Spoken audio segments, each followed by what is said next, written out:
کے पश्चात यह विश्वास हो जाए कि अमुक व्यक्ति ईश्वर का सच्चा पैगंबर है, तो उस पर आपको पूर्ण रूप से विश्वास करना चाहिए और उसके प्रत्येक आदेश का पालन करना चाहिए। जब आपको ये मालूम हो गया कि इस्लाम का सच्चा और सीधा मार्ग यही है जो ईश्वर की ओर से इसका पैगंबर बताए, तो यह बात आप स्वयं समझ सकते हैं कि पैगंबर का ईमान लाना और उसका आज्ञा पालन करना और अनुवर्तन करना समस्त मनुष्यों के लिए कितना आवश्यक है। और जो व्यक्ति पैगंबर के तरीके को छोड़कर कोई अपनी बुद्धि से कोई तरीका निकालता है, कोई तरीका अपनाता है, वह निश्चय ही मार्ग भ्रष्ट गुमराह। इस मामले में लोग विचित्र गलतियां करते हैं। कुछ लोग ऐसे हैं जो पैगंबर की सच्चाई को तो मानते हैं, परंतु न उसके ऊपर ईमान लाते हैं, न उसके आदेशों का पालन करते हैं। यह केवल काफिर ही नहीं, मूर्ख भी है, क्योंकि पैगंबर को सच्चा मानने के पश्चात उसके आदेशों का पालन न करना, उसका अर्थ यह है कि मनुष्य जानबूझकर असत्य का रास्ता अपनाता है। इससे यह भी स्पष्ट हो जाता है कि इससे बढ़कर कोई मूर्खता की बात नहीं होती। कुछ लोग कहते हैं कि हमें पैगंबर के पीछे चलने की आवश्यकता नहीं है, हम स्वयं अपनी बुद्धि से सत्य मार्ग का ज्ञान प्राप्त कर लेंगे। यह भी बड़ी भूल है। आपने रेखा गणित को देखा है, उसकी शिक्षा प्राप्त की है, और आप ये जानते हैं कि एक बिंदु से दूसरे बिंदु तक सीधी रेखा एक ही हो सकती है, दूसरी नहीं हो सकती। उसके सिवा जितनी भी रेखाएं खींची जाएंगी वह सब या तो टेढ़ी होंगी या उस दूसरे बिंदु तक नहीं पहुंचेंगी। ऐसी ही हालत सत्य मार्ग की भी है, जिसको इस्लाम की भाषा में सिराते मुस्तकीम, सीधा मार्ग या सरल मार्ग कहा जाता है। यह मार्ग मनुष्य से आरंभ होकर ईश्वर तक जाता है, और रेखा गणित के किसी नियम के अनुसार यह भी एक ही मार्ग हो सकता है। इसके सिवा जितने मार्ग भी होंगे या तो सब टेढ़े होंगे या ईश्वर तक नहीं पहुंचेंगे। अब विचार कीजिए कि जो सीधा मार्ग है वो तो पैगंबर ने बता दिया, और उसके सिवा कोई दूसरा मार्ग सिराते मुस्तकीम है ही नहीं, सरल मार्ग है ही नहीं, सीधा मार्ग है ही नहीं। इस मार्ग को छोड़कर, इसलिए इस मार्ग को छोड़कर जो व्यक्ति कोई रास्ता तलाश करेगा, उसको दो सूरतों में से कोई एक सूरत जरूर पेश आएगी। या तो उसको ईश्वर तक पहुंचने का कोई मार्ग मिलेगा ही नहीं, या यदि मिला भी तो बहुत देर का रास्ता मिलेगा, सरल रेखा न होगी, बल्कि तो टेढ़ी रेखा होगी। पहली सूरत में तो उसकी तबाही जाहिर है, वही दूसरी सूरत उसकी भी मुस्तापुर होने में संदेह नहीं किया। एक बुद्धिहीन पशु भी एक स्थान से दूसरे स्थान तक जाने के लिए टेढ़ा रेखा छोड़कर सरल रेखा ही अपनाता है। फिर उस मनुष्य को आप क्या कहेंगे जिसको अल्लाह का एक नेक बंदा सीधा मार्ग बताए और वह कहे कि नहीं, मैं तेरे बताए मार्ग के ऊपर नहीं चलूंगा, मैं तो अपनी ही समझ के मुताबिक काम करूंगा और अपने टेढ़े रास्ते के ऊपर चलूंगा। उसका नतीजा यह होगा कि वो टेढ़े मार्ग में भटक कर अंतिम लक्ष्य की खोज नहीं लगा पाएगा और वो गुमराह हो जाएगा। यह तो वो बात है जिस पर सही सोच विचार में हर व्यक्ति समझ सकता है, परंतु यदि आप अधिक सोच विचार करके देखेंगे, आपको मालूम होगा कि जो व्यक्ति पैगंबर पर ईमान लाने से इनकार करते हैं, उनको ईश्वर तक पहुंचने का कोई मार्ग मिल ही नहीं सकता और मिलता भी नहीं, न टेढ़ा न सीधा।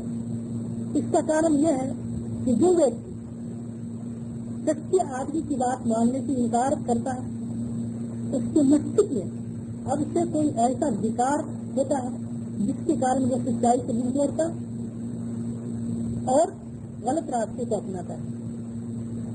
یا تو اس کی سمجھ بوجھ میں دوش ہوتا ہے، یا اس کے من میں ابھیمان ہوتا ہے، یا اس کے سوبھاؤ میں ایسی کٹینتا ہوتی ہے کہ وہ نیکی اور سچائی کی باتوں کو ماننے کے لیے تیار نہیں ہوتا، یا وہ باپ دادا کے اندھے انسارن میں گرست ہوتا ہے، اور جو اسست باتیں پرکھا کے روپ میں اس کے پاس پہلے سے چلی آ رہی ہیں ان کے ورد کوئی بات ماننے کے لیے اور سننے کے لیے تیار نہیں ہوتا۔ تو یہ وجہ ہو سکتی ہے کہ وہ اپنی اچھا کا داس ہے اور پیغمبر کی شکشا کو ماننے سے اس لیے انکار کرتا ہے کہ اس کو مان لینے کے بعد پاپوں اور اویدھ باتوں کی سوتنترتا شیش نہیں رہتی۔ یہ سب ایسے کارن ہیں کہ یدی ان میں سے کوئی ایک کارن بھی کسی ویکتی کے اندر پایا جاتا ہے تو اس کو ایشوریہ مارگ ملنا اسمبھو ہے، اور یدی کوئی کارن بھی نہ پایا جاتا ہو تو یہ اسمبھو نہیں کہ ایک سچا نسپکھ اور عقل مند منش ایک سچے پیغمبر کی شکشا کو سویکار کرنے سے انکار کرتے ہیں۔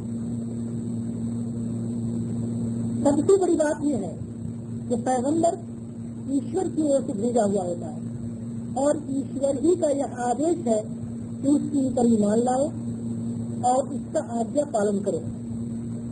اب جو کوئی پیغمبر پر ایمان نہیں لاتا وہ ایشور کے ودروہ کرتا ہے، اس کا باغی ہو جاتا ہے، ایشور کے خلاف راستے کے اوپر چلا جاتا ہے۔ آپ اس کو یوں سمجھیے کہ آپ جس راج کی پرجا ہیں اس کی اور سے جو ادھیکاری بھی نیوکت ہوگا آپ کو اس کے آدیشوں کا پالن کرنا ہوگا۔ یدی آپ اس کے ادھیکاروں کو نہیں مانیں گے یا اس کے احکام سے پالن کرنے سے انکار کریں گے، وہ جو کہتا ہے اس کی بات کے اوپر نہیں چلیں گے، تو اس کا ارتھ یہ ہوگا کہ آپ نے اس میں راج کے ورد ودروہ کیا ہے، بغاوت کی ہے۔ راج کو ماننے اور اس کے دوارا نیوکت ادھیکاری کو ماننے سے آپ نے انکار کر دیا ہے۔ راج کو ماننا اور اس کے دوارا نیوکت ادھیکاری کو نہ ماننا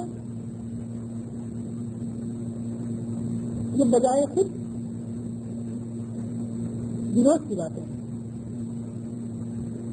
ایسی مثال ایشور اور اس کے بھیجے ہوئے پیغمبر کی لیے ایشور سمست منشیہ کا واستوک سمراٹ ہے، جس ویکتی کو اس نے منشیہ کے مارگ درشن اور گائیڈنس کے لیے بھیجا ہے اور جس کے انوورتن کی آجھا بھی ہے۔ ہر منشیہ کا کرتویہ ہے کہ اس کو پیغمبر مانے اور دوسری چیزوں کا انوکرن چھوڑ کر کیول اسی کے پیچھے چلے۔ اس کے منہ موڑنے والا پرتیک اوستھا میں کافی ہے، بھلے ہی وہ ایشور کو مانتا ہو یا نہ مانتا ہو، وہ اپنے اوپر ظلم ہی کرتا ہے۔ ایشور ہم کو اپنے سیدھے راستے کے اوپر چلنے کی توفیق عطا کرے۔ وما علینا الا البلاغ۔ تسجيلات خالد بن الوليد الإسلامية، السلي، شارع هارون الرشيد، الرياض. هاتف 2-4-1-0-6-1-5. فاكس 2-4-1-0-5-9-5. خالد بن الوليد إسلاميك ريكوردينج، السلي، هارون الرشيد ستريت. تليفون نمبر 2-4-1-0-6-1-5. فاكس 2-4